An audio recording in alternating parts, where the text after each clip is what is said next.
Sería la última clase que vamos a dictar, ya que la semana que viene comienzan la, em, la semana de repaso, digamos, en donde los trabajos prácticos no serán trabajos prácticos con pacientes, sino que ustedes van a tener las clases de consulta. Si tienen alguna duda, bien. Estas consultas pueden ser presenciales o virtuales, como ustedes quieran, no necesitan trasladarse hasta hasta el trabajo práctico, en este caso el centro de salud. Y nada, después de eso, la semana siguiente tienen el parcial. No está confirmado todavía si el parcial es el 16, 17 o el 18. Bueno, aquellos alumnos que estén conmigo, que hayan cursado conmigo, si les ha quedado algo de las prácticos por ver y quieren verlo la semana que viene, no es obligatorio, pero lo pueden hacer, ustedes me avisan y lo vemos. Y aquellos alumnos que tengan práctico con el doctor Ortiz, ellos siguen en el curso por el doctor Ortiz, porque creo que le falta una semanita a algunos, bueno, ustedes siguen. Los que tengan prácticos conmigo, aquellos que ya hayan hecho todas las cosas que tienen que hacer en el práctico, están liberados, ¿sí? Pueden usar el espacio como clase de consulta o pueden dedicarse a estudiar directamente para el parcial, no hay problema. Bien. Entonces, repasando, los que tienen con el doctor Ortiz asisten a los prácticos con el doctor Ortiz, y los que tengan conmigo, los que ya hayan hecho el examen físico, los que ya hayan practicado interrogatorio, los que ya hayan terminado el temario que nos propusimos, están liberados. Aquellos que por alguna razón les haya quedado algo pendiente, me avisan y lo vemos. Aquellos que quieran usar ese espacio para hacer consulta, me avisan y lo hacemos. Y las consultas pueden ser tanto presenciales como virtuales, como les quede más cómodo a ustedes. Yo no tengo ningún problema de ninguna de las dos maneras, ¿sí? Eso es durante la semana que viene. La siguiente, el examen. ¿Bien? Siempre preguntan cómo va a ser el examen. En general, el examen es multiple choice con casos clínicos, ¿sí? Generalmente hay unas entre 5 y 10 de casos clínicos de la misma manera que yo estuve haciendo todo el cursado, ¿sí? Yo les hice practicar casos clínicos todo el cursado y son, o sea, no son los mismos, obviamente, pero son similares, ¿sí? En donde se les va a pedir que ustedes, de acuerdo a un breve resumen de historia clínica de 4 renglones o 3 renglones, ustedes interpreten estos signos y síntomas para establecer un diagnóstico presuntivo, ¿sí? O en su defecto, proponer un tratamiento o proponer un estudio complementario en el caso que tengan que hacer diagnósticos diferenciales, que los diagnósticos diferenciales son en general los menos frecuentes. Lo que más le piden es que hagan diagnóstico o que propongan un tratamiento dentro de diferentes opciones de multiple choice. Bien. Las demás preguntas son preguntas de tipo eh, eh, de programa, digamos, ¿sí? O sea, ya no son casos clínicos, sino que son preguntas de los temas que dieron, tanto en teórico como en prácticos, tanto en teórico que dimos nosotros los días martes, como que se dieron en Tucumán, de forma sincrónica, como los prácticos que se dieron. ¿Bien? ¿Alguna duda con respecto a eso?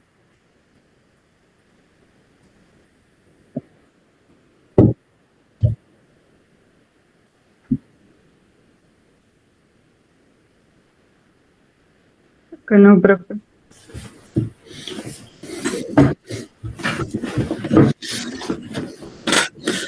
Los escucho. Si hay alguna duda, es el momento de preguntar. Si no, ya no hay dudas y empezamos con la clase.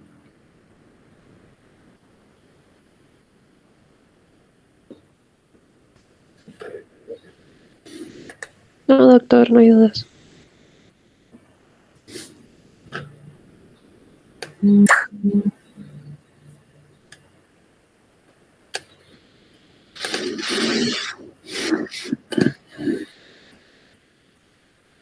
Bueno, empecemos con la clase en ese caso. Hoy día, bueno, vamos a repetir la clase de sangrado uterino anómalo.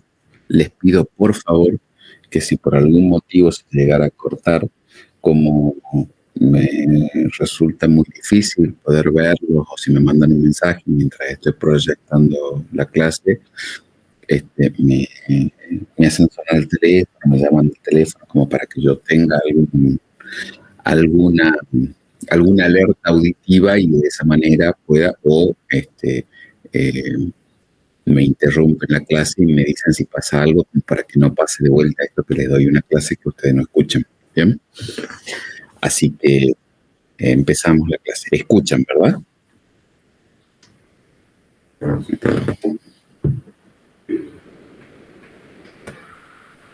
Vuelvo a repetir, Profe. escuchan, ¿verdad? Sí, profe, sí se escucha.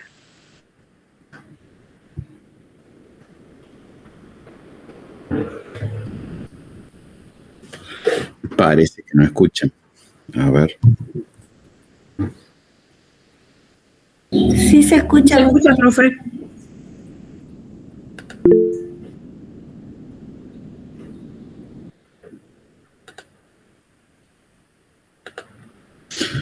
Bueno.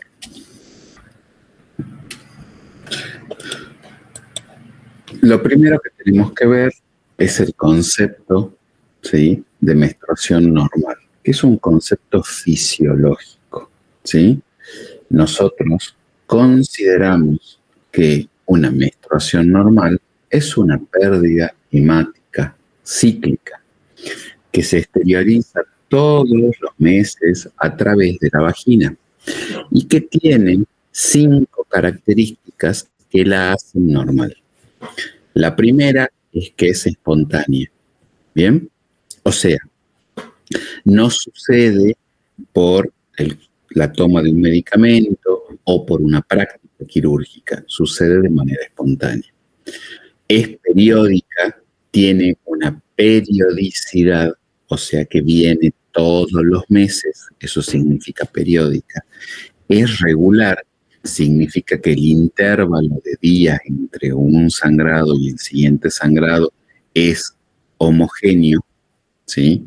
Lo cual la transforma en previsible. Esto significa que la paciente puede calcular aproximadamente en qué fechas va a menstruar, ¿sí?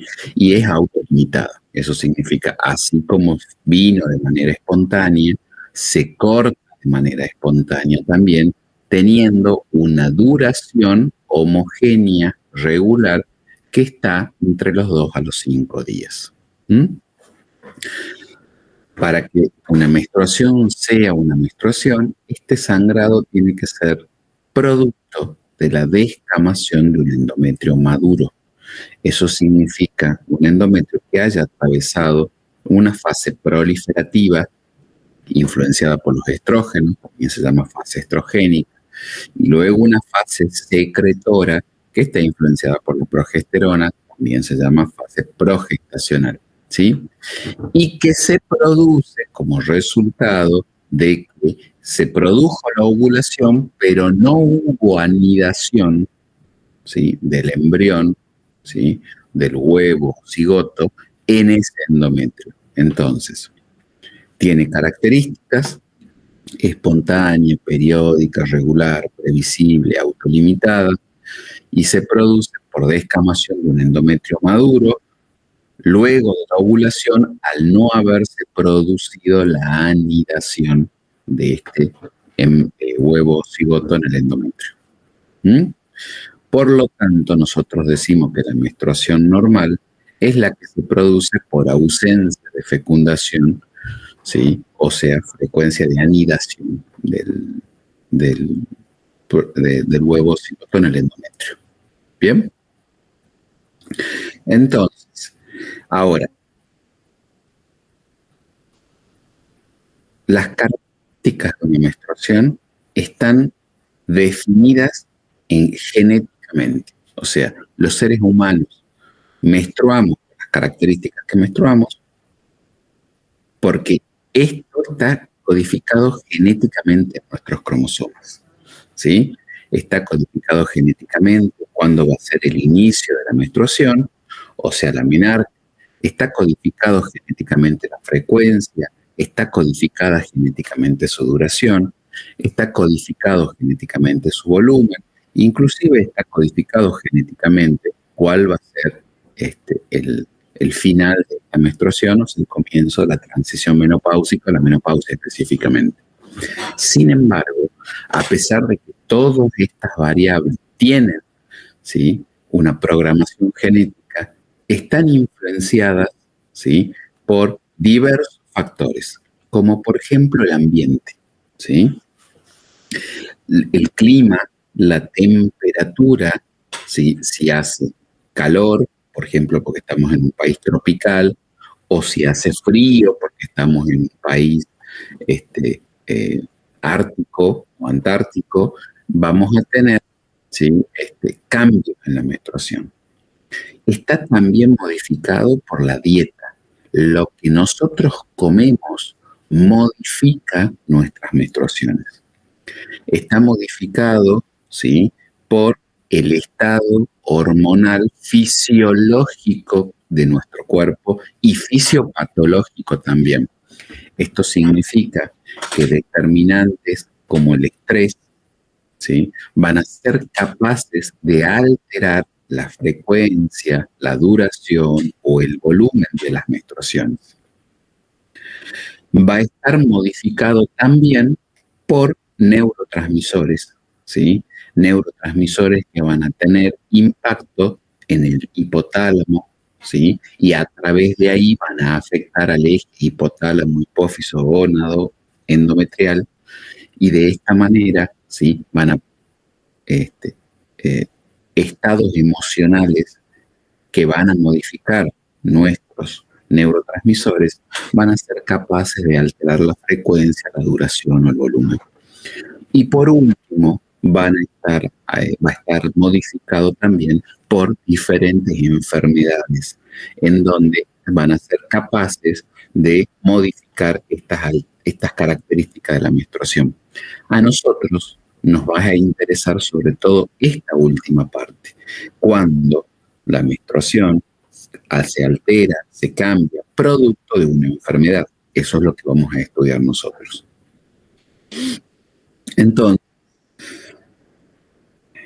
hace más o menos 60 años se intentó establecer cuáles eran estos rangos normales, cuáles eran las características normales de la menstruación, ¿sí?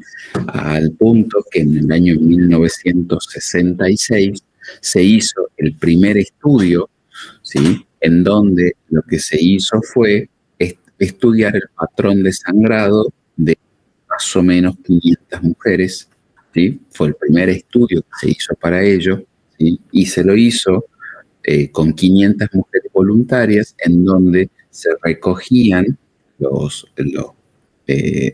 paños, los protectores sanitarios, las toallitas, ¿sí?, de estas mujeres durante varios periodos menstruales, y estos se analizaban para ver cuál era el volumen de sangrado que tenían los pacientes.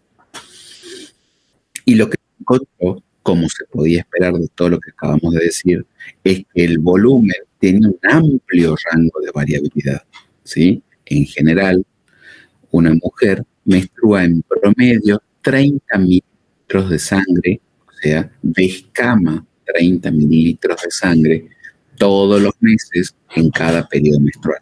Sin embargo, ¿sí?, Estos pueden tener un rango que va más o menos alrededor de los 60 mililitros, que ese es el, el- el- entre 30 y 60 está la media, ¿sí? En algunas personas, sobre todo en las personas mayores de 35 años, en las mujeres mayores de 35 años, este volumen puede aumentar hasta 90 mililitros. Y en algunas personas, sobre todo en las primeras menstruaciones, en la adolescencia, ¿sí? Tienen menstruaciones que están rondando los 10 a 15 mililitros. Entonces, como verán, el rango es amplísimo. Va desde 5 mililitros como desvío estándar inferior, digamos, ¿se acuerdan de la curva de Gauss? Bueno, el 2,5 desvío estándar inferior comienza en los 5 mililitros y el límite superior de la curva de Gauss va a terminar en los 80 mililitros. Y de ahí se establece el volumen normal de menstruaciones en una mujer va a estar entre los 5 y los 80 mililitros, siendo un volumen promedio entre 30 y 60 mililitros por periodo. Bien, por mes. Con respecto a cuánto tiempo dura el sangrado, en este estudio, ¿sí? Estudiando los paños, se pudo establecer que la media de sangrado rondaba aproximadamente, ¿sí?, entre los 4 a los 8 días. ¿Sí? Sin embargo, el promedio de las mujeres rondaba entre los 5 a 6 días de periodo menstrual, de duración, días. ¿Sí?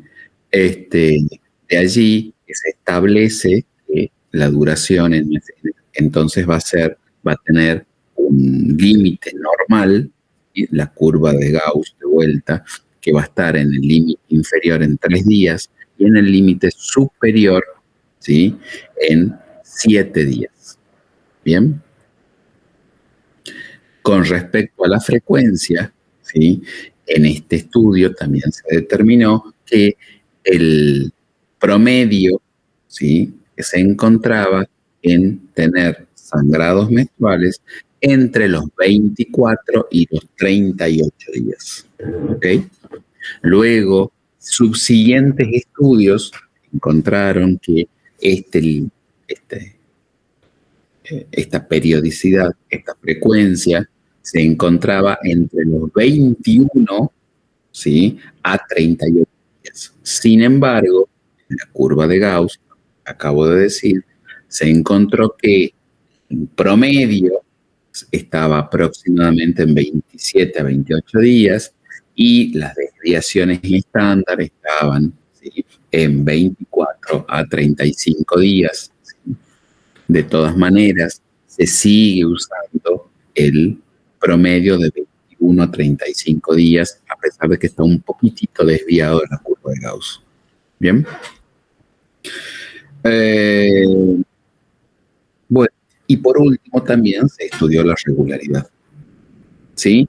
¿Qué significa la regularidad? La regularidad significa que durante el lapso de 6 meses los periodos menstruales vienen, ¿sí?, independientemente de cuánto duren, si duran lo mismo, ¿sí?, en cada ciclo menstrual. ¿Sí? Y lo que se encontró es que en realidad esta regularidad es bastante variable. En este estudio, en estas 500 mujeres, encontraron regularidades que iban entre los 2 a los 20 días. ¿Esto qué significa? Que había mujeres que menstruaban a los 28 días, pero al siguiente mes menstruaban a lo mejor a los 30 o a lo mejor a los 26, aquellas que tenían una variabilidad de 2, o sea, una regularidad de 2, y en otras mujeres, había mujeres que tenían variabilidades mucho más aumentadas, 5, 10, 15 y 20 días. ¿Bien?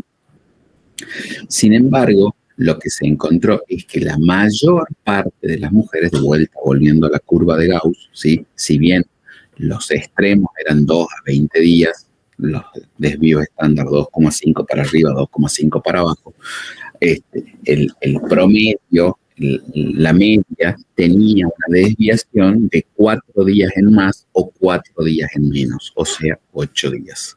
Bien, entonces decimos que una paciente es regular cuando tiene, ¿sí?, una diferencia, cambios, ¿sí?, en los días de más o menos 4 días, pero sabiendo que el rango de la normalidad va hasta los 20. ¿Bien? Bueno, de ahí que establecemos lo que nosotros vamos a llamar como parámetros normales o límites normales de la menstruación. Bien, acá tienen, ¿sí?, esto es, ¿sí?, de la FIGO, Federación Internacional de Ginecología y Obstetricia, del 2011, donde establecemos a qué le llamamos sangrado uterino normal y a qué le llamamos sangrado uterino anormal.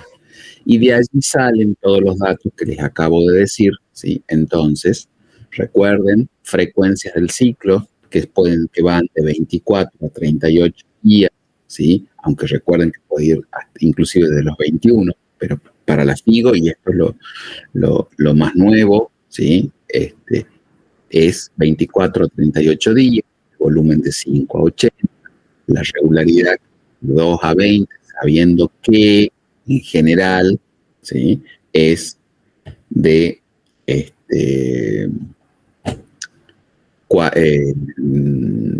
4 días en más, 4 días en menos. Bien, la duración, recuerden que habíamos dicho que era de 4 a 7 días en general. La FIGO lo establece de 4,5, medio difícil establecer el mediodía ese, pero bueno, de 4 a 8 días. ¿Ok? Y en este consenso de la FIGO 2011 se dan de baja todas las denominaciones que nosotros teníamos para los cambios menstruales, ¿sí? Y se proponen nuevas nomenclaturas que en realidad, ¿sí?, no se usan demasiado todavía. Ya pasaron 11 años desde que se propuso dar de baja la nomenclatura y utilizar esta siguiente nomenclatura, ¿sí? Que ahora vamos a ir desglosando cada uno de los temas y luego vamos a volver, ¿sí?, como para que podamos definir. Entonces, ¿qué pasa cuando el sangrado, ¿sí?, dura menos de 3 días? ¿Sí? Cuando un sangrado dura menos de 3 días, nosotros, ¿qué es lo que vamos a decir? Nosotros generalmente le llamábamos en ginecología hipomenorrea. ¿Bien? La FIGO propone llamarle, ¿sí?, menstruaciones cortas en cuenta de hipomenorrea. ¿Sí? Cuando un sangrado dura más de 8 días, nosotros habitualmente le llamábamos hipermenorrea. La FIGO propone llamarle menstruaciones prolongadas. Cuando la cantidad de sangrado, ¿sí?, superaba los 5 mililitros, ¿sí?, nosotros le llamábamos sangrado escaso. Perdón, nosotros, no, perdón, disculpen. Nosotros, la FIGO propone llamarle sangrado escaso. ¿Bien? Cuando la cantidad de sangrado, ¿sí?, supera los 80 mililitros, que nosotros le llamábamos ginecorragia, la FIGO propone llamarle sangrado abundante.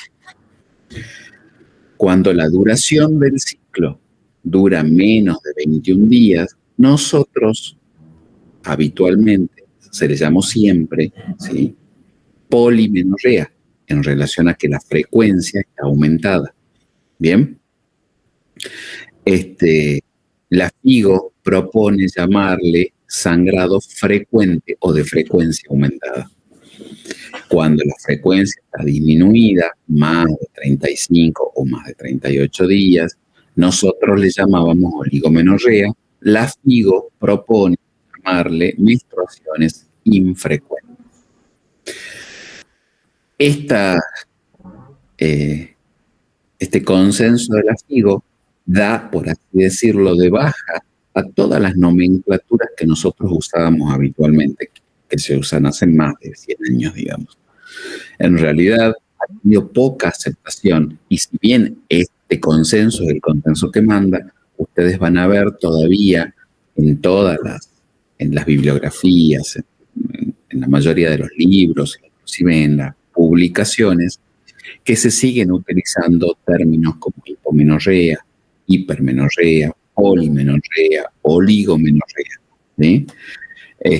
Pero de todas maneras está bueno la comparación, como para que ustedes sepan lo que va a ir sucediendo con el correr de los años, que se van a ir reemplazando estos términos por los términos que les he dado, y de todas maneras que conozcan los términos viejos, que aunque ya no se deberían utilizar, se siguen utilizando con muchísima frecuencia.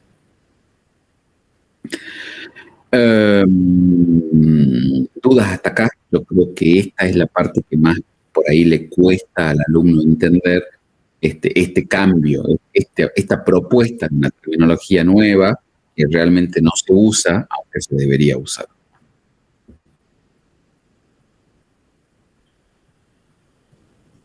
Cuando nosotros establecemos el tipo de menstruación, acuérdense que se usan en una menstruación regular, normal, los últimos 6 meses. En una menstruación irregular se toman los últimos 12 meses.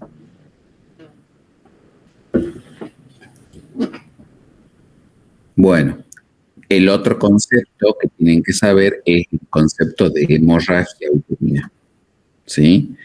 Hemorragia uterina se diferencia de ciclo uterino anormal o sangrado uterino anormal, perdón, no ciclo, ¿sí?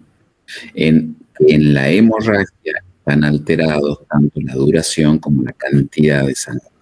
La hemorragia uterina normal es una menstruación excesiva en cantidad de sangre, litros, y en cantidad de días también.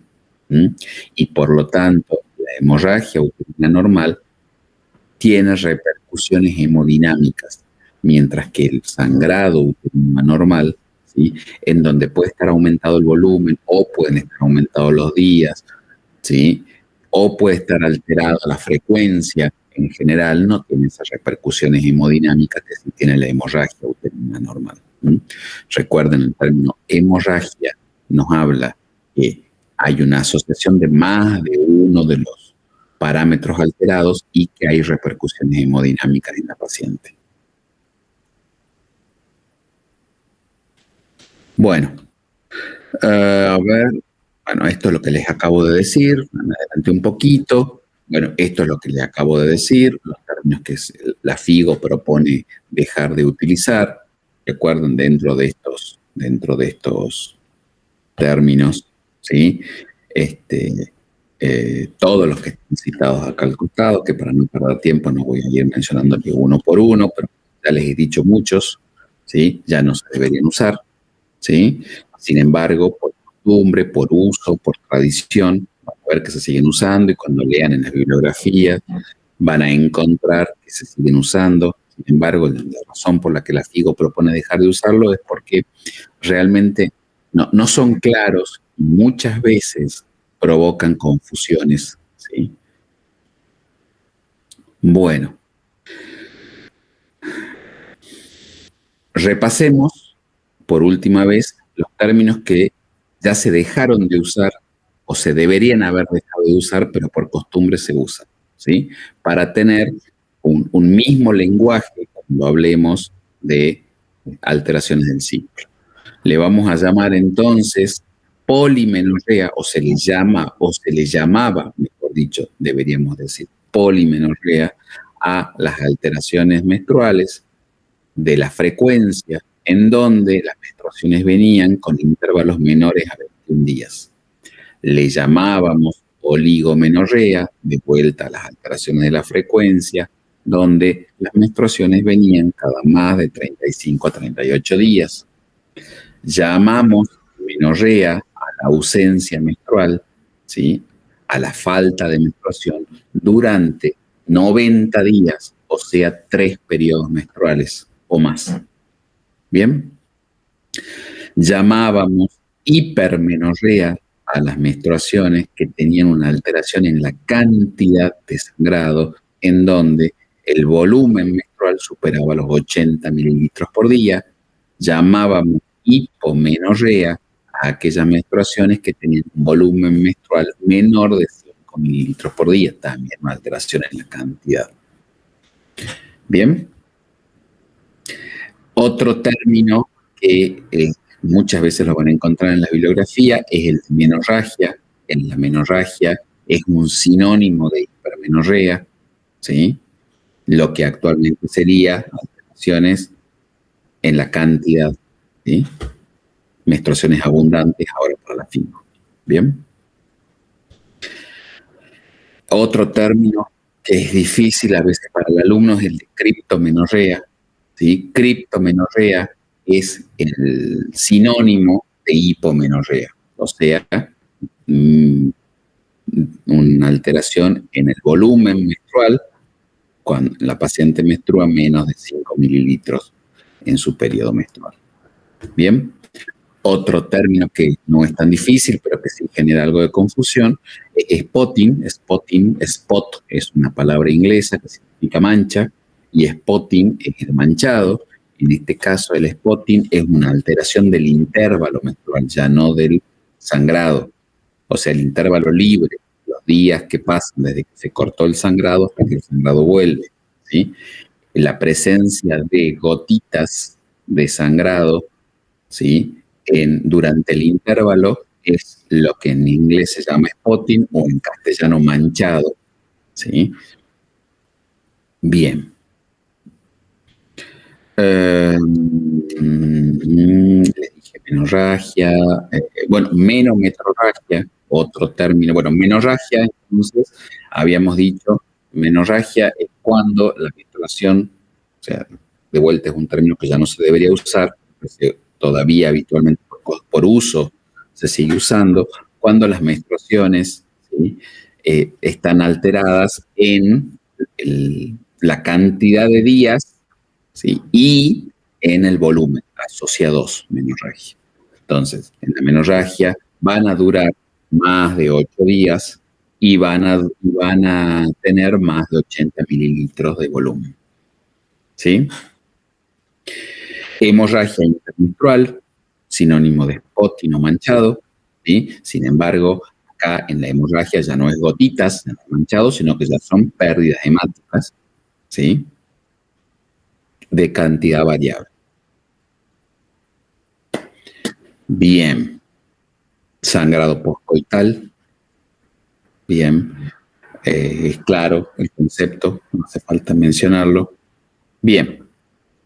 Como verán, esos son todos los que ahora recuerdo. Inclusive hay muchos más, hay más o menos unos 40 términos que se utilizan para denominar cuáles son las alteraciones de los periodos menstruales. Todos esos términos ya están dados de baja. Son todos los términos que yo acá les puse en la diapositiva, que según el consenso de la FIGO de hace 11 años, no es de hace un día, ya no se deberían usar. Pero bueno, se usan todavía por costumbre en muchas publicaciones y mucha bibliografía. Bueno, ahora sí nos metemos de lleno a lo que tenemos que ver en la clase, ¿sí? El sangrado uterino anormal, o SUA. Dentro del sangrado uterino anormal, ¿sí?, que es una anormalidad en cualquiera de las características normales que acabamos de ver, pueden ser, ¿sí?, o por causa anatómica, ¿sí?, o por causa funcional. Y esa es la principal clasificación, y es la clasificación que en todo examen le van a pedir siempre. Nosotros decimos que es causa anatómica cuando se debe a una patología orgánica, ¿sí?, anatómica en el aparato ginecológico. Ya vamos a ver cuáles son. Y vamos a decir que es causa funcional, ¿sí?, cuando no está asociado a una lesión orgánica, sino que está asociado a un desequilibrio hormonal o de inmunomoduladores, de citoquinas, etcétera, ¿sí? De la coagulación, cuando no se debe a una causa orgánica, ¿sí? Cuando no hay una alteración anatómica o histológica en el aparato genital que genere esto. Entonces, esa es la principal clasificación, anatómica o funcional. Quiero que veamos un poquito la epidemiología. La epidemiología es importantísima para que ustedes puedan entender. Esta epidemiología está dividida en estas dos causas. Con azul vamos a poner la causa orgánica o estructural, que es sinónimo, y con rojo vamos a poner la causa funcional, o sea, disfuncional. ¿Bien? Entonces, en varios trabajos prácticos yo les expliqué, ¿sí?, que el sangrado uterino anormal es uno de los principales motivos de consulta en ginecología, ¿sí? De hecho, de acuerdo al medio donde se esté, puede llegar a ser la segunda causa ginecológica, ¿sí?, de consulta en el medio hospitalario, ¿sí? La primera causa es la infecciosa, la segunda causa es el sangrado uterino anómalo. Y en un medio extrahospitalario, ¿sí?, la primera causa es la menorrea, ¿sí?, la segunda, ¿sí?, y dentro de la menorrea, la principal causa de la menorrea es el embarazo, ¿sí? Entonces la primera es la menorrea, la segunda es la infecciosa, la tercera es el sangrado uterino anómalo. ¿Bien? Entonces, segunda o tercera causa de consulta ginecológica de acuerdo al medio en donde estemos. Es muy importante porque el sangrado uterino anómalo se produce en general en toda la vida, ¿sí?, aproximadamente en el 20% de las pacientes que está en su etapa reproductiva, o sea que tiene sangrado. Obviamente que después de la menopausia baja mucho la frecuencia, pero de todas maneras el sangrado uterino anómalo lo van a tener el 20% de las mujeres en edad reproductiva. ¿Bien? 2 de cada 10. ¿Bien? Ahora, el gran problema es que la mayor parte de las pacientes con alteraciones en el sangrado generalmente no consulta al ginecólogo. Consulta cuando estas alteraciones del sangrado, ¿sí?, se hacen incompatibles con su estilo de vida. Pero, o sea, cuando la patología ya se agravó, cuando la patología está en estadios iniciales, inclusive intermedios, es muy poco frecuente que la paciente consulte, ¿sí? Y por último, si nosotros lo vemos en forma global, nosotros diríamos que, ¿sí?, de todas las consultas que tiene un médico ginecólogo, ¿sí?, el 15% de estas consultas, o sea, 2 prácticamente de cada 10, se deben a una alteración del sangrado, o sea, un sangrado uterino anómalo. ¿Bien? El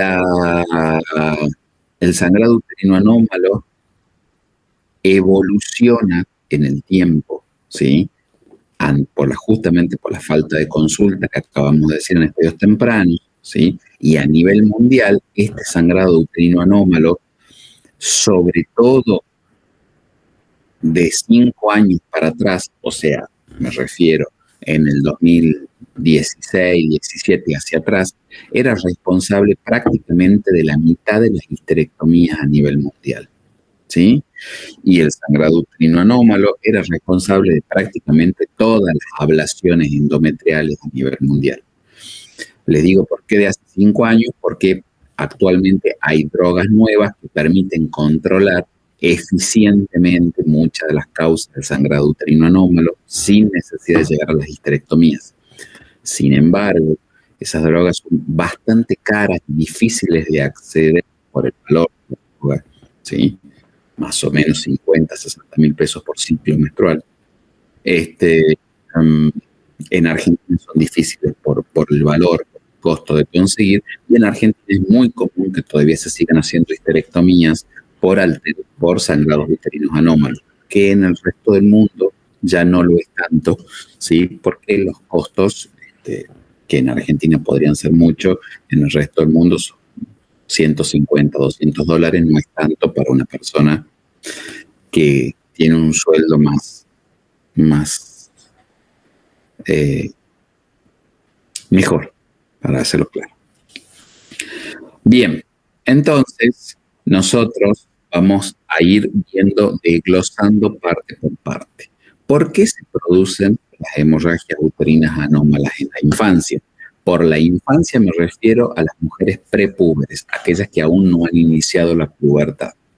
¿Sí? En general, ¿sí? Los sangrados, aunque el nombre es sangrado uterino anómalo, en la infancia son sangrados por lo general vaginales y no uterinos, ¿sí? Y por lo general son sangrados de origen anatómico y no funcional, como pueden ver ahí acá, ¿sí? Que se ve clarito, ¿sí? Vamos a poner. Por lo general en la infancia son anatómicos, ¿sí? Y son vaginales y no uterinos. Y la mayoría de las veces se deben a lesiones traumáticas o en la vulva o en la vagina. Lesiones traumáticas que son por cuerpos extraños, en el mejor de los casos, en el peor de los casos, por abuso sexual, ¿sí? Y en muchos otros casos también, ¿sí? Se deben a infecciones, ¿sí? Infecciones, o sea, vulvitis o vaginitis, ¿sí? Que en general asociadas a presencia de cuerpos extraños como arena, tierra, a veces juguetes en la vulva. ¿Bien? En algunos casos también son por infecciones como el molusco contagioso, infecciones como condilomas, por HPV, ¿bien? Pero de todas maneras, la mayor parte de las veces se deben a lesiones traumáticas, ¿bien? En segundo lugar están las infecciones. En tercer lugar, el uso de estrógenos exógenos. Estrógenos exógenos, me refiero a los niños, las niñas que usan cremas muchas veces de la madre o medicamentos de la madre que tienen estrógenos ya sea sistémicos como pastillas que se toman o tópicos como cremas, ¿bien? Y esto lo que va a provocar, ¿sí?, es la respuesta de ese endometrio que prolifere el estrógeno exógeno y luego que descame, ¿bien? En pocas veces se debe también a estrógenos endógenos que se pueden producir fuera. En una paciente prepúber, el estrógeno endógeno se produce por un tumor de ovario, ¿sí? Porque no hay, ustedes ya estudiaron, ya vimos, el eje hipotálamo hipófisis gonadal no se produce, no está activo el eje, pero un tumor de ovario, un tumor productor de estrógeno va a hacer que la paciente menstrue, ¿sí? Y por último, por una pubertad precoz, en donde ya la paciente, aunque sea niña en edad, ya tiene la pubertad y por lo tanto no se considera una hemorragia de la infancia, ya se considera puber. ¿Bien? Bueno, ahora vamos a ver, ¿sí?, los sangrados, ¿sí?, en la adolescencia. ¿Sí? La adolescencia y la edad reproductiva, ¿sí?, tienen causas bastante parecidas, aunque cambia un poco la frecuencia, pero en realidad las causas, esperen que busque para dibujar, ahí está, ¿sí? Hoy, esperen. Estoy haciendo macanas. Ahí está. En la adolescencia, ustedes ven cómo, ¿sí?, aumentan muchísimo las causas funcionales. ¿Por qué? Porque acá hay funcionamiento del eje hipotálamo hipófisis gonadal. Entonces, ¿sí?, las causas en la adolescencia se van a deber fundamentalmente, ¿sí?, a, de vuelta, como en la niñez, lesiones traumáticas, ¿sí?, infecciones, ¿sí? Acá empiezan a aparecer las lesiones cervicales, ¿sí? Ectropion, por ejemplo, lesiones cervicales por condiloma, por moluscos contagiosos, infecciosas, displasias, ¿sí? Y aumentan ya y aparecen, mejor dicho, las causas funcionales. Dentro de las causas funcionales teníamos las causas funcionales, por ejemplo, por ciclos anovulatorios, por coagulopatía, por infecciones, por alteraciones alimentarias. Acuérdense cuando vimos las alteraciones del hipotálamo por causa alimentaria, ¿sí? Por síndromes hiperandrogénicos, acuérdense cuando veíamos poliquistosis ovárica, por enfermedades crónicas, ¿bien? Que en la niñez no había. En la edad reproductiva, ¿sí?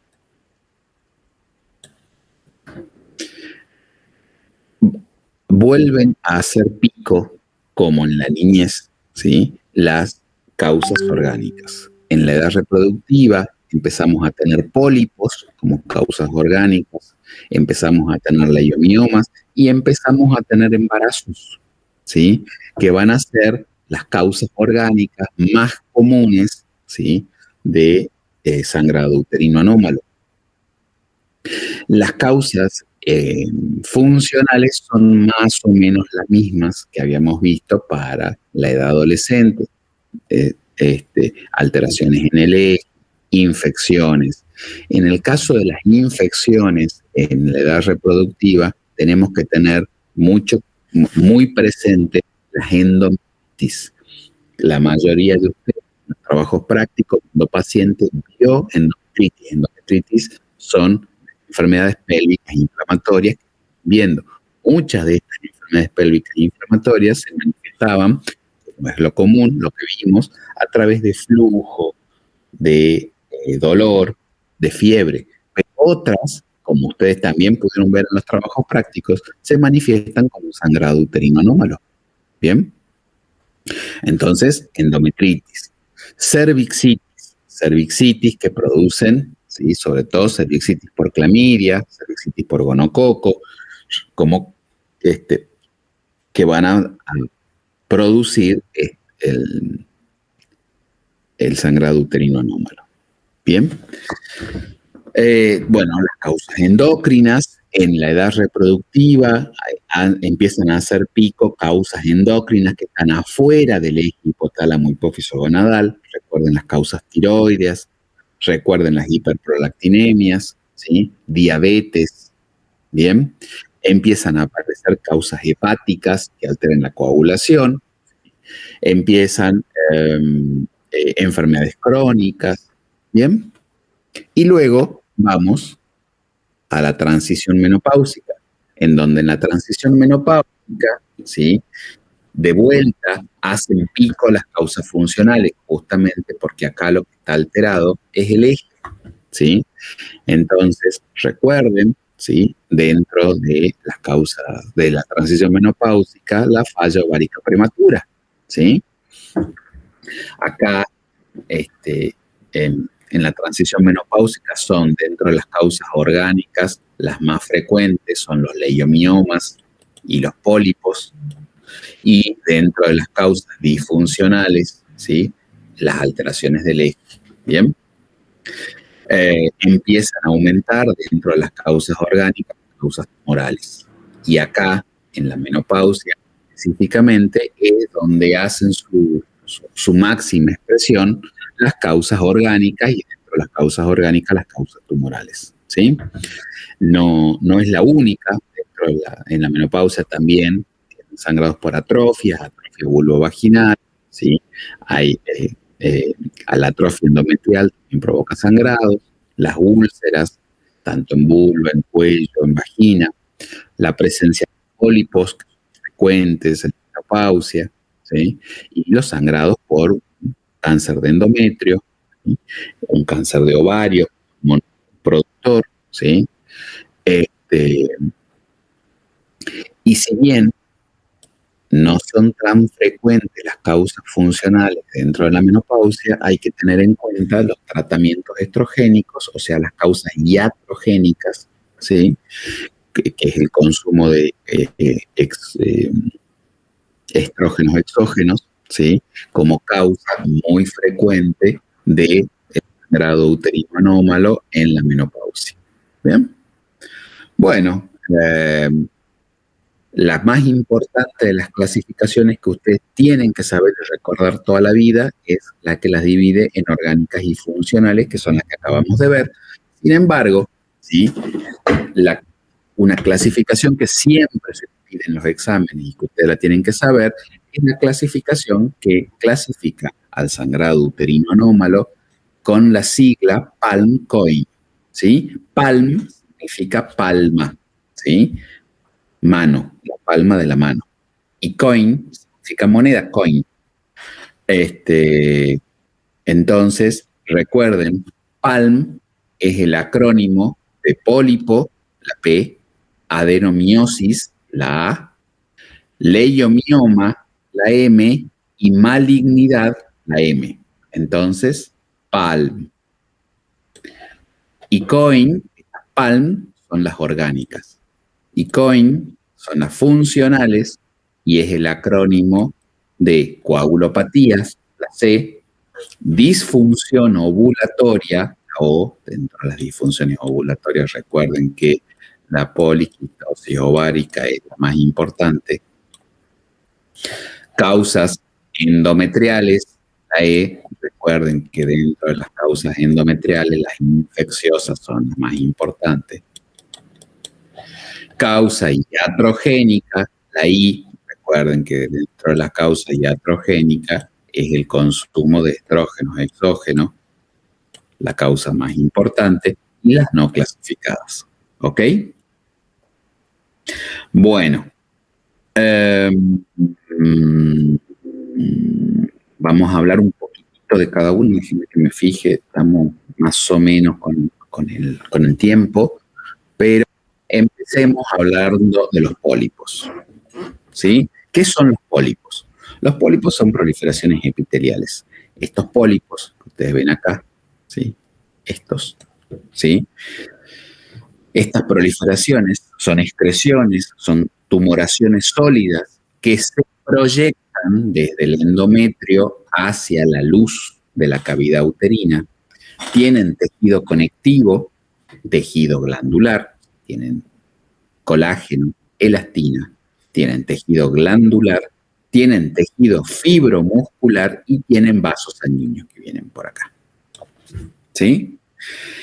El pólipo, entonces, es funcionante y es estrógeno dependiente.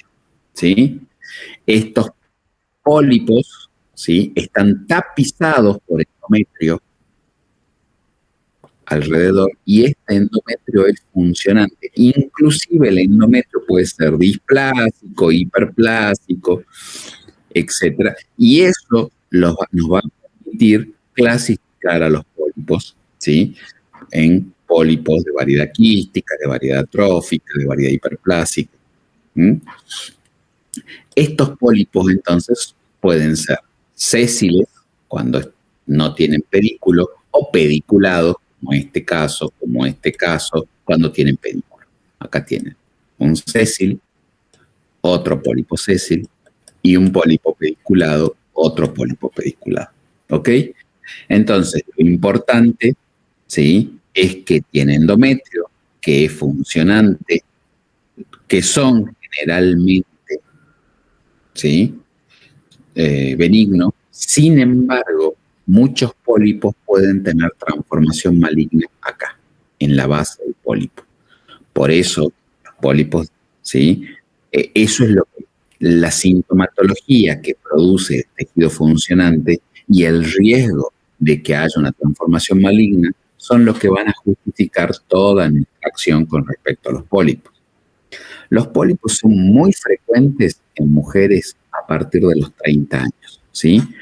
Y, mejor dicho, son frecuentes a partir de los 30, muy frecuentes a partir de los 45 años. Y más o menos el rango etario en donde se presentan es entre los 30 y los 60, ¿sí? Los pólipos, ¿sí?, vamos a poner acá los factores de riesgo. Los factores de riesgo más importantes para tener pólipos, acuérdense la edad, vamos a poner 45 años, aunque de 30 a 60, pero acá los 45 a 55 es el momento más importante, ¿sí?, de riesgo. En personas con obesidad, aumento del índice de masa corporal, más de 30, ¿sí? Pacientes con poliquistosis ovárica, pacientes con hipertensión, HTA, ahí está. Pacientes con hipertensión o pacientes que consumen fármacos con estrógenos exógenos, ¿sí? O aquellos inclusive que tienen fármacos que no son estrógenos, pero tienen acción estrogénica como el tamoxifeno. Pero bueno, vamos a poner estrógeno. Entonces, una paciente que tiene entre 45 y 50 años, obesa, que tuvo antecedentes de poliquistosis ovárica, que es hipertensa, que ha consumido medicamentos con estrógeno, tiene todos los factores de riesgo para tener pólipos, ¿sí? Acuérdense, tenganlo presente siempre en una paciente con sangrado uterino anómalo. Suba, ¿sí? El pólipo es la primera de las causas del PAM, de los orgánicos. Cuando nosotros, los pólipos pueden aparecer, lo más frecuente es que los pólipos aparezcan en la cavidad endometrial, aunque puede haber pólipos en el canal cervical también, y existen pólipos cervicales, pólipos que se van a proyectar por el orificio cervical externo muchas veces, ¿sí? Y vamos a tener que hacer diagnósticos diferenciales, ¿sí? Y los podemos clasificar según su histología, como les decía, viendo el endometrio que recubre el pólipo, en pólipos glandulares, el pólipo adenomatoso, que es el más frecuente, es el 80% de los pólipos. Pero también hay pólipos que tienen glándulas que están dilatadas, llenas de moco, y esos se llaman pólipos quísticos. Cuando nosotros los vemos en esteroscopía, estos son pólipos que tienen un color azulado, ¿sí? Por eso los vemos nosotros en la histeroscopía, aunque en realidad el diagnóstico es histológico, viendo la glándula dilatada llena de moco, ¿sí? También existen los pólipos fibrosos. Los pólipos fibrosos van a dar sobre todo en la menopausia, mujeres de edad avanzada. Los pólipos fibrosos son de un color bien blanco, de superficie brillante, lisa, tienen endometrio atrófico, ¿sí? Existen los pólipos que se llaman fibroglandulares, son pólipos que son muy vascularizados, y por último los pólipos neoplásicos, en donde en la base del pólipo se está desarrollando un cáncer. Bien, los pólipos, los que tienen epitelio glandular, adenomatosos, son funcionantes, ¿sí? Los que son fibrosos no son funcionantes, obviamente, sí, son pólipos de la menopausia, y esa también es la tercera manera de clasificarlo. Entonces se los clasifica macroscópicamente, pediculados, no pediculados, según su localización de la cavidad endometrial o del cuello, según la histología en adenomatosos, quísticos, fibrosos, fibroglandulares o neoplásicos, y según cómo responden los estrógenos en funcionantes y no funcionantes. Bien.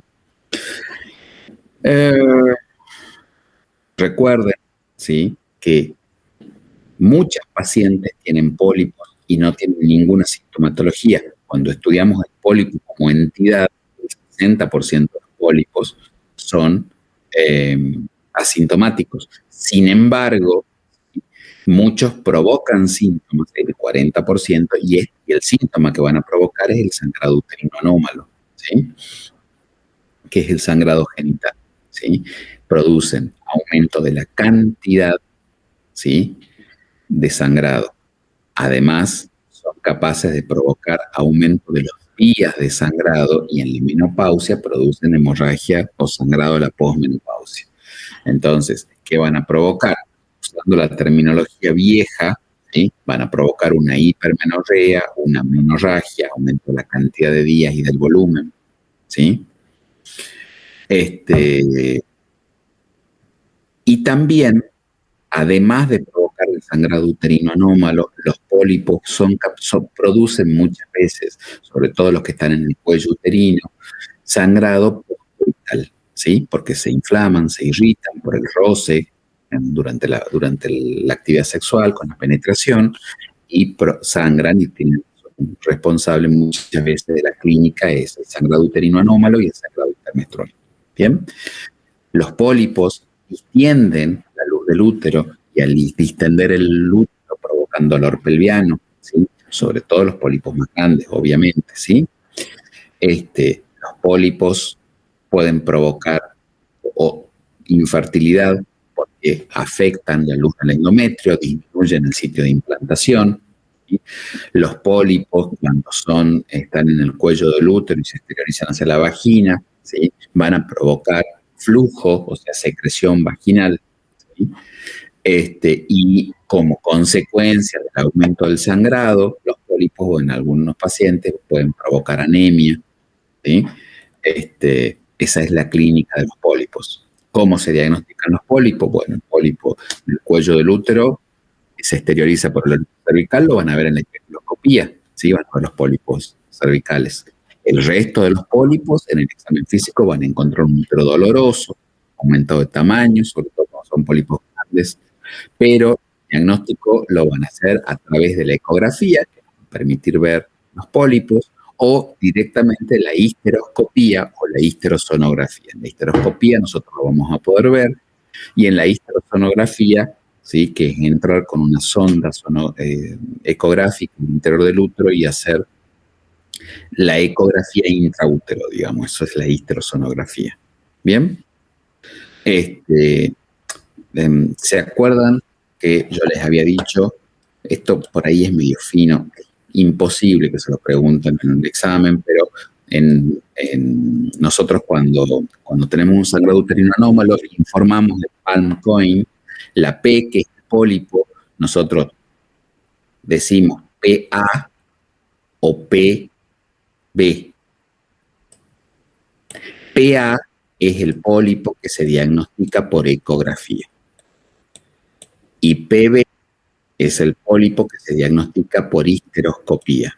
Histerosonografía, perdón, o histeroscopía, sí, cualquiera de las dos. Entonces, en una paciente que tiene un sangrado uterino anómalo, nosotros informamos, ponele Palm,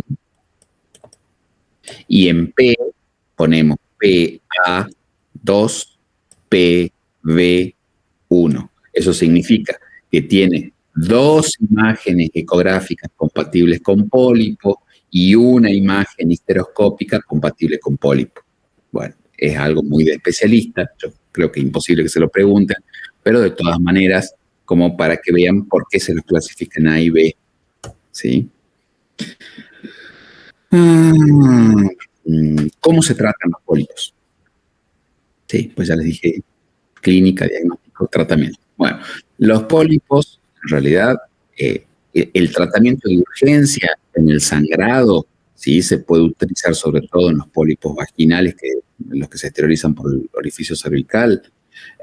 Solución de Monsell, que es solución de sulfato férrico, y merman el sangrado como tratamiento de urgencia, pero el tratamiento curativo, el tratamiento del pólipo es la resección, ¿sí? Que la resección se hace generalmente por histeroscopía, ¿sí? O también se puede hacer por un legrado, o inclusive, recuerden que yo les dije que el sangrado uterino anómalo era el responsable hace 5 o 6 años atrás del 60% de las histerectomías a nivel mundial. O sea, otra forma de sacar los pólipos, sacar el útero, digamos. Entonces, ¿sí? Lo importante es que si el pólipo se reseca por una histeroscopía, se saca mediante un legrado o se saca mediante una histerectomía, que se mande a anatomía patológica, porque recuerden que muchos pólipos en la base del pólipo hacen transformación maligna, hacen cáncer, ¿sí? Bueno, dudas sobre pólipos, así pasamos a la A, que es adenomiosis. Qué lindo que están durmiendo, qué lindo. Bueno, adenomiosis. ¿Qué es una adenomiosis? Esto es pregunta siempre en examen y muchas veces el alumno no sabe, y es tremendo porque es algo muy sencillo, digamos, es una manera tonta de perder un examen. La adenomiosis, ¿sí? es la presencia de glándulas, que es lo que estamos viendo acá. Miren. Estas son glándulas endometriales, que no están donde deberían estar. Las glándulas deberían estar acá, en el endometrio, y sin embargo están adentro, están en el espesor del miometrio. Entonces, ¿qué es la adenomiosis? Es la presencia de glándula y estroma endometrial en el espesor del miometrio, o sea, fuera de su lugar anatómico, que es en el endometrio, en la cavidad uterina. La adenomiosis, ¿sí? Generalmente estas glándulas no son glándulas súper tranquilas. Muchas veces estas glándulas, además de estar fuera del lugar, son hiperplásicas, ¿sí? Estas glándulas, ¿sí?, van a provocar una reacción inflamatoria en el músculo, acá, en el miometrio. Esta reacción inflamatoria va a llevar a que el tejido muscular, ¿sí?, esté inflamado, esté doloroso, inclusive esté hipertrófico, ¿sí? No son malignas, no son graves, pero la adenomiosis provoca mucha afectación en la calidad de vida de la mujer, porque imagínense que este miometrio inflamado va a ¿qué síntomas va a tener? No se va a contraer adecuadamente durante las menstruaciones y por lo tanto va a tener, ¿sí?, un sangrado aumentado, y por eso nosotros lo vamos a ver como causa de sangrado uterino anómalo. Pero no solamente eso, sino que además también va a tener dolor durante las menstruaciones, ¿sí? Va a tener dismenorrea, va a tener dolor pelviano crónico. ¿Por qué? Porque el foco endometrial va a hacer que el músculo esté inflamado. Va a presentar dispareunia, o sea, dolor durante las relaciones sexuales, ¿sí? Esta inflamación del tejido endometrial va a dificultar la implantación de los óvulos también, entonces va a provocar infertilidad, ¿bien? Pero la clínica de esto es el sangrado uterino anómalo, el dolor pelviano crónico, la dispareunia, bien, como síntomas predominantes, ¿sí? Y la dismenorrea, perdón, me estoy olvidando, ¿no? ¿Verdad? Dismenorrea. Bien. Pueden provocar sangrados intermenstruales, sangrados fuera de ciclo, ¿sí? Pero no es la causa más frecuente, no es la clínica más frecuente. La adenomiosis es una enfermedad frecuente, se da en más o menos entre un 20 y un 25% de las mujeres en edad fértil, ¿sí? El problema es que generalmente los médicos pensamos muy poco en la adenomiosis, inclusive los ginecólogos muchas veces no pensamos en la adenomiosis y hacemos un diagnóstico de la misma, ¿sí? La edad de presentación típica es a partir de los 40 años, entre los 40 y los 50, muy similar a la presentación típica de los pólipos, ¿sí? Es muy común como factor de riesgo en pacientes que han tenido o tienen endometriosis, ya que esto es un tipo específico de endometriosis. La endometriosis es la presencia de tejido endometrial fuera del endometrio. La adenomiosis es fuera del endometrio en el miometrio. Es como un tipo muy específico de endometriosis, donde no está en la cavidad abdominal, está en el espesor del miometrio. ¿Bien? Es también muy común en pacientes que tienen miomas, ¿sí? Que es la siguiente causa de hemorragia uterina anómala de causa orgánica. Hay una coexistencia de casi el 80% de pacientes que tienen, ¿sí?, conjuntamente adenomiosis y miomatosis. Es muy común en pacientes que han tenido cirugías previas en el útero, sobre todo cesáreas, ¿sí?, en donde aparentemente como parte de la cicatrización no se hace perfecta y quedan restos endometriales en el miometrio que generan estos focos. Por supuesto que también hay que tener una predisposición inmunológica y genética, porque recuerden que para que los focos endometriales no sean barridos por el sistema inmune tiene que haber una tolerancia. Todo lo que estudiamos de endometriosis, todo lo que dijimos de las teorías, aplica acá también.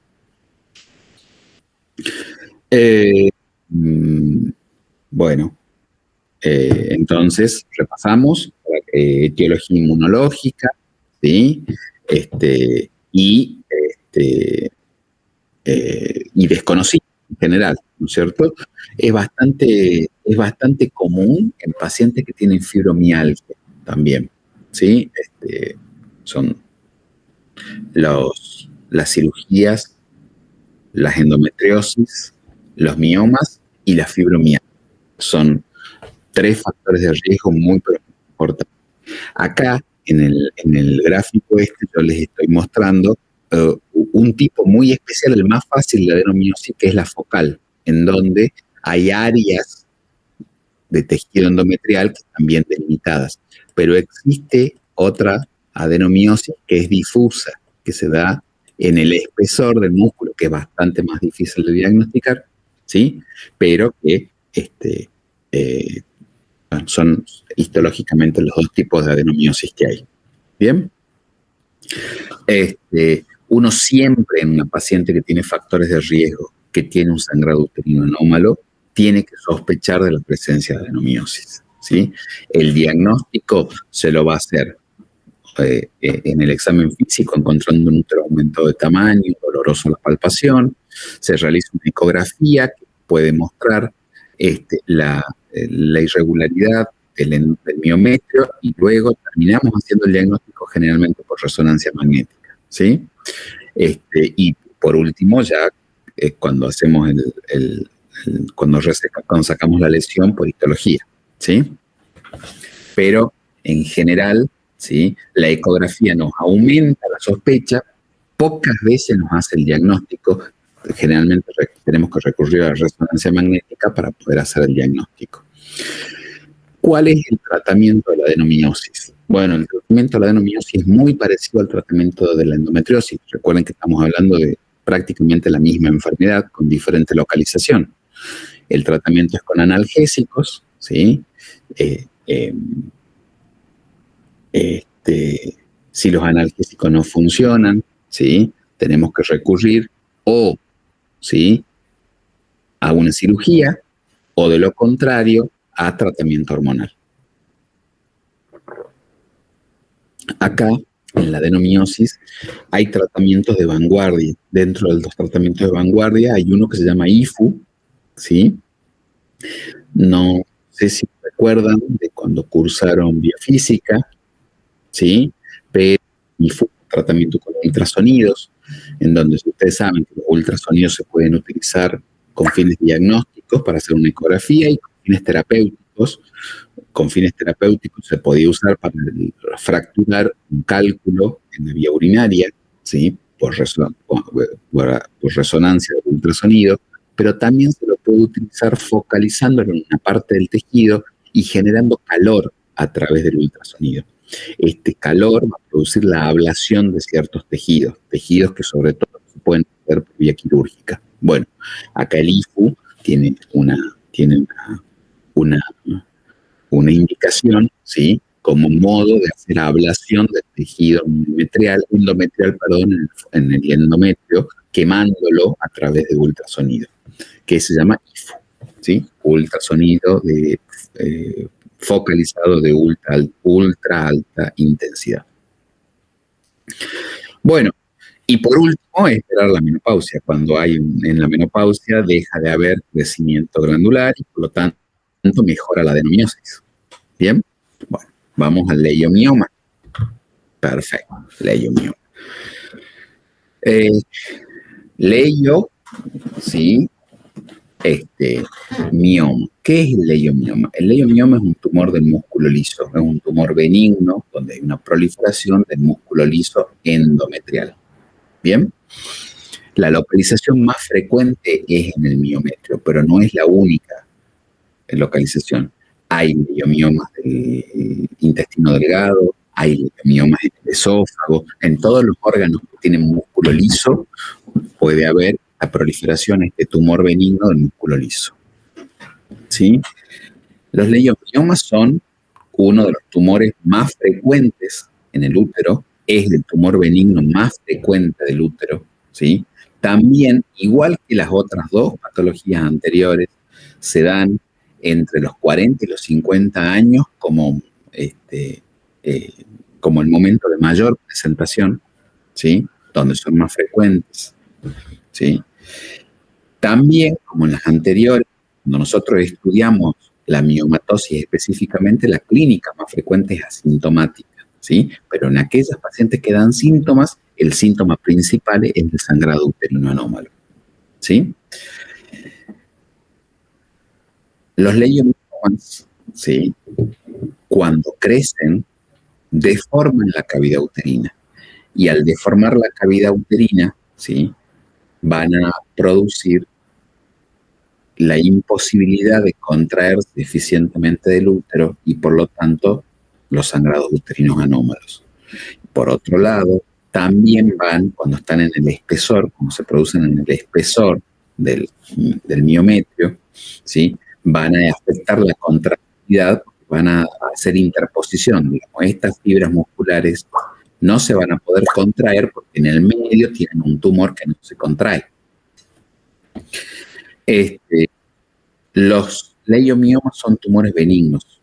La probabilidad de que puedan alojar un cáncer o sea, no se transforman nunca en malignos, pero la probabilidad es del 1% de que se pueda alojar un cáncer en un fibroma, ¿sí? Que es más o menos la misma probabilidad de que tenga un cáncer en cualquier otra parte del cuerpo, ¿sí? La frecuencia de aparición es más o menos el 25% de las pacientes. ¿Qué significa? Que una de cada 4 pacientes tiene leiomiomas en el útero, solo que muchas veces no tiene síntomas y por eso no lo sabe, ¿sí? Pero bueno, de las pacientes, de las mujeres que están escuchando la clase hoy, a los 40 años, una de cada 4 va a tener leiomiomas en el útero, ¿bien? Ya sea que estén sintomáticas o no, ¿bien? Y son mucho más frecuentes en personas de raza negra, ¿sí? Son mucho más frecuentes que en personas de raza blanca. De todas maneras, la frecuencia que les estoy dando es la frecuencia en nuestro medio, ¿sí? Sin tomar en cuenta la raza. Son mucho más frecuentes en pacientes obesas, igual que los pólipos, ¿sí? Son mucho más frecuentes en personas que han tenido familiares con miomatosis, la madre, la tía, la hermana, la abuela con miomatosis, ¿sí? Hay un rasgo genético ahí. Y son mucho más frecuentes en pacientes que no han tenido hijos, ¿bien? Entonces, la edad, la raza, la obesidad, familiares y la nulliparidad, ¿sí?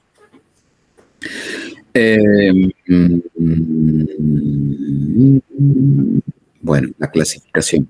La clasificación de los leiomiomas lo vamos a clasificar en, bueno, acá están bastante bien la clasificación. Faltan los submucosos. Los leiomiomas que crecen hacia la luz del endometrio se llaman leiomiomas submucosos, ¿sí? Estos van a crecer provocando un relieve, un abultamiento sobre el endometrio. Bien, después vamos a tener los intramurales. Los intramurales son los que crecen en el espesor del músculo. Y vamos a tener los subserosos. Los subserosos son los que crecen hacia la cavidad abdominal, o sea, hacia afuera del miometrio, ¿sí? Estos, ¿sí? Hay una clasificación, que es la clasificación de la FIGO, ¿sí? Que los clasifica en grado, en tipo A, B, C, D, y así. Lo primero, a mí me interesa, ¿sí? Que recuerden la clasificación anatómica. submucosos, intramurales y subserosos. ¿Bien?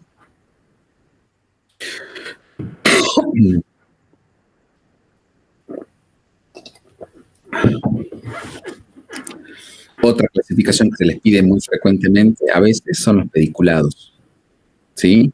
Hay miomas pediculados, ¿sí? Estos miomas pediculados, todos los miomas nacen del músculo, pero muchos, los pediculados hacen como un tipo especial de submucoso, ¿sí?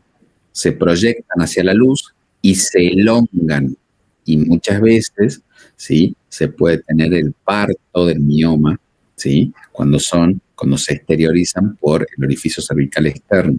Y ahí uno tiene que hacer el diagnóstico diferencial entre pólipo y mioma, ¿sí? ¿Cuál es la clínica? La mayoría son asintomáticos, como les acabo de decir, y los que producen síntomas, el síntoma principal es el sangrado uterino anómalo. Van a producir menstruaciones de mayor intensidad y de mayor días de sangrado, ¿sí? Mayor volumen y mayor cantidad de días. Van a provocar dolores menstruales, o sea, dismenorrea, y van a provocar en muchas pacientes también dolor crónico, dolor pelviano crónico. Aquellos que estén, no es común que provoquen dolor durante las relaciones sexuales, no es común que produzcan dispareunia, pero sí es muy común que produzcan dolor durante la menstruación y dolor pelviano crónico. Aquellos que estén, que sean submucosos y que se proyectan hacia la luz del endometrio y que deformen el endometrio, van a provocar infertilidad, ¿sí? Por supuesto que esto va a depender del tamaño y de la cantidad de miomas que proyecten hacia la luz del endometrio, ¿sí? Y por último, los miomas subserosos que se proyectan hacia en la cavidad endometrial van a provocar síntomas de compresión. Estos síntomas de compresión, de acuerdo hacia dónde se proyectan, puede ser compresión hacia la vejiga, provocando sintomatología urinaria, incontinencia de orina, sensación de vaciado incompleto, polaquiuria, o se van a proyectar hacia el recto y van a provocar síntomas durante la defecación. ¿Bien? La clínica ya les dije, la etiología ya les dije, cómo se hace el diagnóstico. El diagnóstico es mucho más sencillo, ya que estos miomas, cuando son subserosos, se palpan al examen físico, cuando son intramurales o submucosos y deforman la cavidad uterina, la agrandan, ustedes ya pueden tener una buena presunción diagnóstica solo con el examen físico, encontrando un útero leñoso, de consistencia aumentada, duro, aumentado de tamaño, doloroso al examen, ¿sí? Luego, en los estudios complementarios, con ecografía se puede detectar, ¿sí? Con la ecografía se detectan miomas a partir de los 5 milímetros, o sea, a partir de los medios centímetros, ya podemos empezar a ver ecográficamente los miomas. ¿Bien? Y bueno, la ecografía además nos va a permitir hacer el Doppler del mioma, lo cual nos va a permitir ver la vascularización, que es muy importante. También los podemos detectar por tomografía computada, también los podemos detectar por resonancia magnética nuclear. ¿Bien?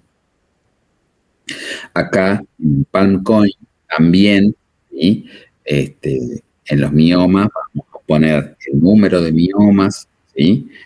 Que bueno, que de todas maneras yo no creo que les pidan la nomenclatura, no lo voy a pasar, no lo voy a seguir, ¿sí? Sí,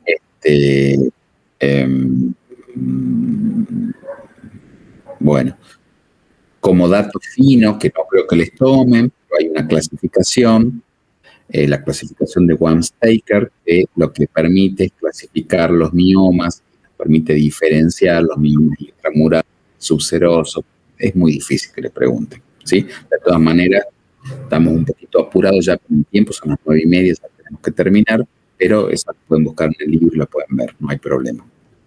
¿Cuál es el tratamiento de los fibromas? Bueno, el tratamiento es quirúrgico, ¿sí? Es la extirpación quirúrgica del mioma, ¿sí? También acá hay técnicas nuevas, ¿sí? Hay técnicas por IFU, que es el tratamiento con calor mediante ultrasonidos de alta ultraintensidad. También, ¿sí? Se puede hacer la coagulación, la embolectomía del fibroma, o sea, se detecta cuál es el vaso sanguíneo que está irrigando el fibroma y se lo coagula el vaso sanguíneo y de esa manera disminuye el tamaño del tumor. Se llama embolización de las arterias uterinas. También, pero bueno, en general el tratamiento es quirúrgico, ya sea por una miomectomía laparoscópica en los tumores que protruyen hacia el endometrio, por histeroscopía, en los tumores que protruyen hacia la cavidad abdominal, por laparoscopía, o histerectomía, sacando todo el tumor, ¿sí? Bueno, sigamos, ¿sí? Entonces, vimos dentro de la clasificación de Palm, pólipos, vimos adenomiosis, vimos leiomioma. Y por último, malignidad. Dentro de la malignidad vamos a tener el cáncer de endometrio, ¿sí? Y el cáncer de cuello de útero.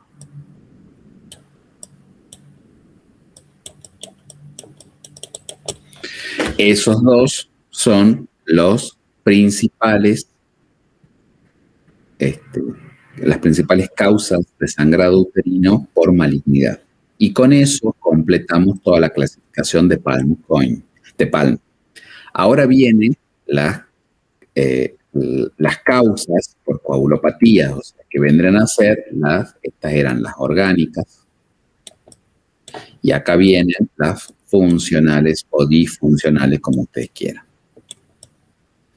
¿Sí? Dentro de las causas por coagulopatía, ¿sí? La coagulopatía es algo que siempre hay que pensar en una paciente que tiene una hemorragia uterina anómala o un sangrado uterino disfuncional, ya que las coagulopatías están presentes hasta en el 13% de las pacientes. O sea, 1 de cada 10 pacientes con un sangrado uterino anómalo puede deberse parte de ese sangrado uterino anómalo a una coagulopatía. Y dentro de la coagulopatía más frecuente que produce sangrado uterino anómalo es la enfermedad de von Willebrand, ¿sí? Acuérdense, la enfermedad de von Willebrand lo que va a producir es un tipo de hemofilia, ¿bien? Sin embargo, no es la única. Las púrpuras trombocitopenias, ¿sí? Tan frecuentes, ¿sí? Se han puesto mucho más de moda ahora con el COVID, ¿sí? Pero son una causa importante de sangrado uterino anómalo, ¿sí? Déficit de protrombina, los déficits de factor 5, 7, 9, la enfermedad de Crisma, son todas causas de sangrado uterino anómalo por coagulopatía. Las anemias, sobre todo las anemias aplásicas, en donde hay, además de anemia,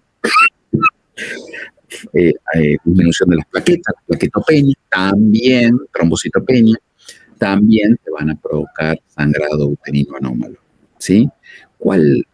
¿Cuándo uno sospecha de una causa funcional? ¿Sí? Cuando ese sangrado uterino anómalo está asociado a otros tipos de sangrado.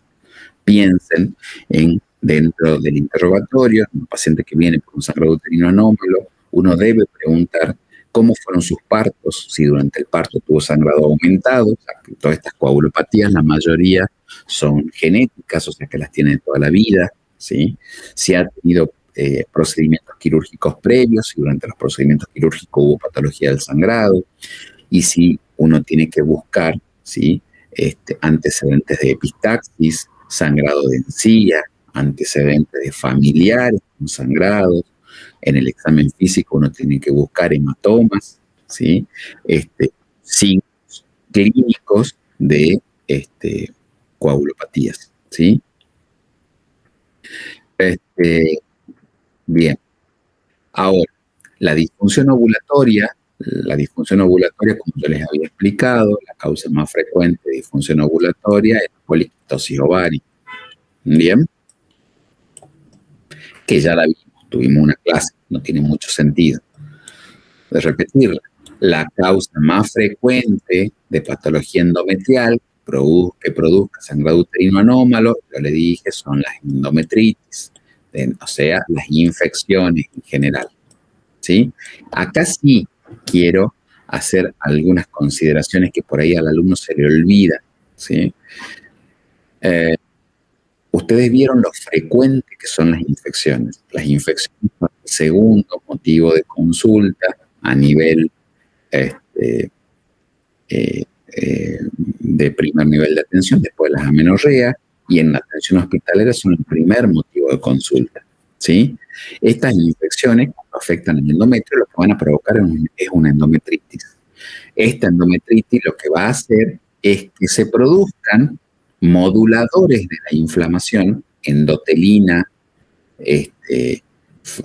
factor endotelina alfa, F2 alfa, eso, que lo que van a hacer es producir, ¿sí? Vasodilatación, ¿sí? Va a haber producción de prostaglandinas, como la prostaglandina E2, la interleuquina 1, todos esos van a provocar vasodilatación. Esa vasodilatación lo que va a hacer es que el sangrado durante los periodos menstruales sea mucho más abundante porque los vasos van a estar dilatados, ¿sí? Las infecciones van a producir que se active como mecanismo de defensa el activador tisular o local, que ustedes quieran, del plasminógeno, ¿sí? Este activador del plasminógeno lo que va a hacer es que se produzca, se altere la formación de coágulos en el interior del vaso, que lo que va a hacer es disminuir el sangrado, ¿sí? Entonces no se va a provocar la hemostasia, y al no producirse la hemostasia va a aumentar el volumen de sangrado. Y esto por la misma infección, por los gérmenes y por todo el trastorno que va a haber a nivel de citoquinas, lo que va a haber es una disminución del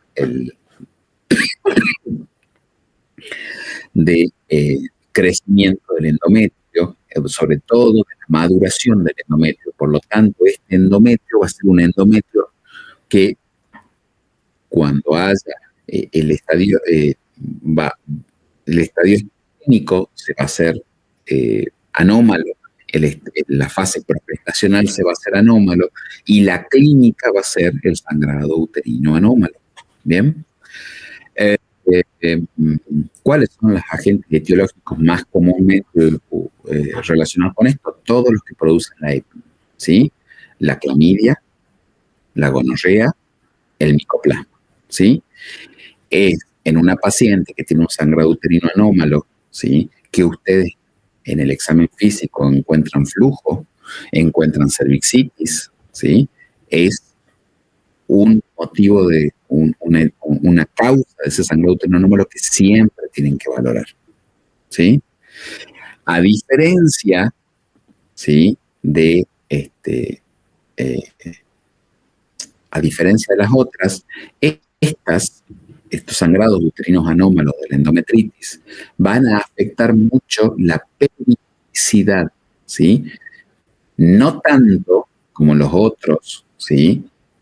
La cantidad y la cantidad de días y la cantidad de volumen, que también se van a afectar, pero en un segundo término. En un primer término, es una paciente que va a presentar flujo, que quizás presente fiebre y que va a concurrir a la consulta por sangrados intermenstruales, ¿sí?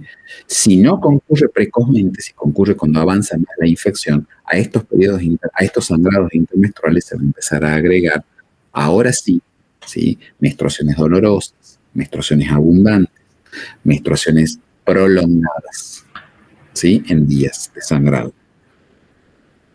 ¿Cómo se hace el diagnóstico? Bueno, el diagnóstico ustedes lo pueden hacer clínico, ¿sí? Juntando los criterios diagnósticos para hacer un diagnóstico y con lo cual ya tienen el diagnóstico. O, si quieren hacer, bien, pues se puede hacer diagnóstico histopatológico que se hace con una biopsia de endometrio, en donde la biopsia lo que le va a informar es una endometritis, ¿bien? Una endometritis crónica, ¿sí? Generalmente. El tratamiento, igual que el tratamiento de la EPI, recuerden, ceftriaxona, doxiciclina, acitromicina, metronidazol, ¿sí? Las cosas que estuvimos viendo para el tratamiento de la EPI. Bueno, la causa iatrogénica, habíamos visto que es la causa por estrógenos exógenos, ¿sí? Bueno, y las causas no clasificadas, que generalmente esa no se la van a preguntar en el examen.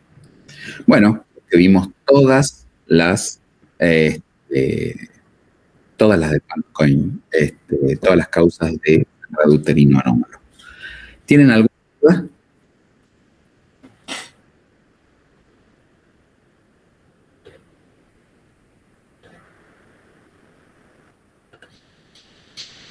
¿Alguna duda?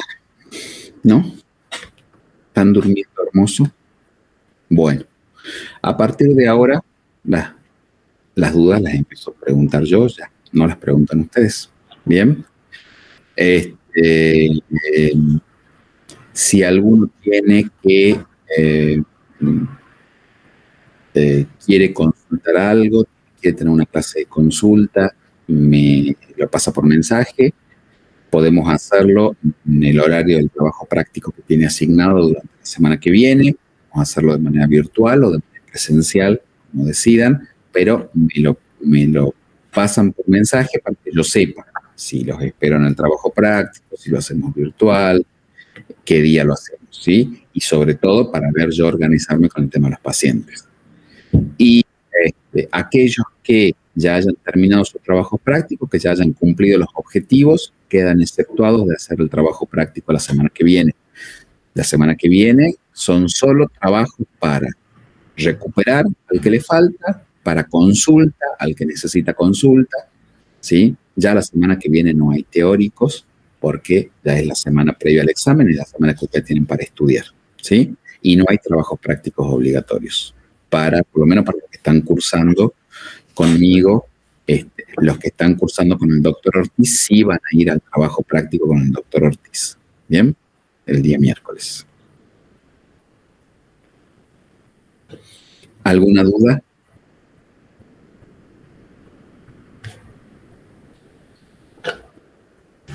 No, doctor, por mi parte no. Es una lástima ver que estén tan ausentes. Muy bien. Hasta luego. Hasta luego, doctor. Hasta luego.